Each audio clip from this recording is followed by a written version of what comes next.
সে অবশ্যই ন্যায় বিচার পাবে, আর যে দোষী সে শাস্তি পাবে। আর তোমরা কাজে মন দাও, আমি দেখছি।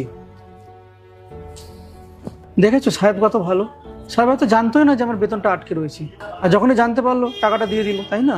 আর যত টাকা আমি পাবো সাহেব সব টাকা পাইয়ে দেবে, তুমি একদম চিন্তা করো না। তাই জন্য বলছি তুমি এখন এই টাকাগুলো নিয়ে যাও, তুমি মুদির দোকানে আর বাড়ির মালিককে যে টাকাগুলো পায় দিয়ে দিও। আর কিছু টাকা তুমি ব্যাংকে রেখে দিও, কারণ ব্যাংকের টাকা তো শেষ হয়ে গেছে। তুমি এখন তাড়াতাড়ি বাড়ি যাও। আর একটা কথা তুমি শুনে রাখো, আজকে যেমনটা করলে না, ওরকম আর কোনোদিনও করবে না। আর নয়তো সাহেব কি ভাববে বলো তো, আমি ওনার অফিসে কাজ করি আর ওনার সাথে আমরা এরকম অভদ্র আচরণ করছি। কি করব বলো তো, সংসারে খরচ চালাতে পারছিলাম না, বাচ্চারা না খেয়ে থাকছে, যেটুকু জমানো টাকা পয়সা ছিল সব শেষ হয়ে গেছে। তাই চিন্তাতে আমার মাথা কাজ করছিল না, তাই মাথা গরম করে তোমাকে আর তোমার স্যারকে অনেক খারাপ কথা বলে ফেলেছি। আচ্ছা ঠিক আছে, আমি বরং এবার বাড়ি যাই। এই টাকা দিয়ে আমি রেশন দোকানে সব ধার মিটিয়ে নিই। আর হ্যাঁ, বাড়ির জন্য খাবারও নিয়ে যাই, বাচ্চাটা না খেয়ে বসে আছে, ওর জন্য রান্না করে ওকে খাইয়ে দেবো। আর হ্যাঁ, তুমি কিন্তু সাবধানে বাড়ি ফিরো, সময় মতো বাড়ি চলে এসো। ঠিক আছে। স্যার, আপনি আমাকে ডেকেছিলেন?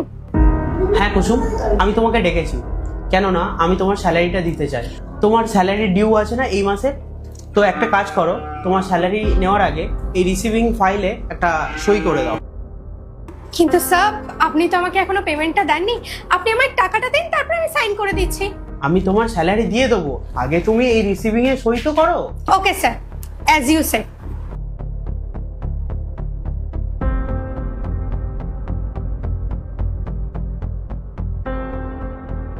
ঠিক আছে, থ্যাংক ইউ, তুমি এখন আসতে পারো।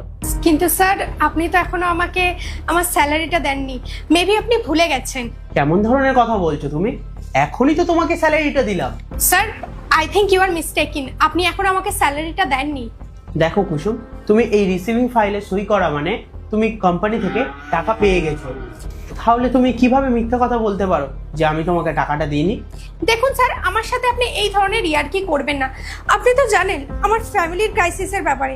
আমার ফ্যামিলির কাছে এখন টাকা পয়সা নেই, আমি খুব ফাইন্যান্সিয়াল ক্রাইসিসে আছি। প্লিজ স্যার, আপনি আমার স্যালারিটা আমাকে দিয়ে দিন। তাহলে তুমি একটা কথা বলো, অন্যের ঘরের প্রবলেমটা কি হবে?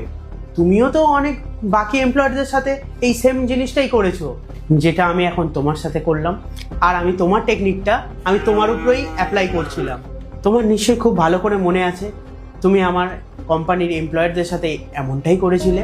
ওনাদেরকে দিয়ে রিসিভিং ফাইলে সাইন করিয়ে নিয়েছো আর তাদেরকে স্যালারিটা দাওনি। একটু ভালো করে ভেবে দেখো তো। স্যার, পার্ট 2 দেখতে সাবস্ক্রাইব করুন SJ সোনি ব্লগ 2M।